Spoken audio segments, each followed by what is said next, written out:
В рамках принимаемых мер по демонтажу коррупционных схем в органах власти ГКНБ перекрыл устойчивый канал незаконной легализации автотранспортных средств с правосторонним расположением руля, ввоз которых в Кыргызскую республику запрещен с 2015 года. В ходе проводимых оперативно-розыскных мероприятий в автодорожном пункте пропуска Актелек при въезде в страну были остановлены 2 автовоза с 15 легковыми автомобилями, на которые уже были оформлены свидетельства о регистрации транспортных средств, выданные подразделениями УНАВ Чуйской области в течение 2 месяцев. Это июнь и июль этого года.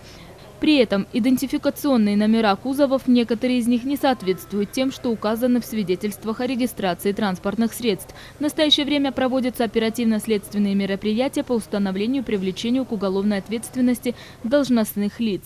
ГКНБ напоминает, что согласно закону Кыргызстана о внесении дополнений в закон Кыргызской республики о дорожном движении в Кыргызской республике от 26 февраля 2015 года с 3 июня 2015 года запрещается ввоз транспортного средства с правосторонним расположением рулевого управления для регистрации, допуска к эксплуатации и участия в дорожном движении на территории республики, за исключением транспортных средств, предназначенных для коммунального, сельского хозяйства, строительство дорог, автокраны, автобуровые, автобетономешалки, поливомоечные машины, а также других видов транспортных средств, определяемых правительством Кыргызской республики. Целью данного запрета является повышение эффективности безопасности функционирования автомобильного транспорта в Кыргызстане.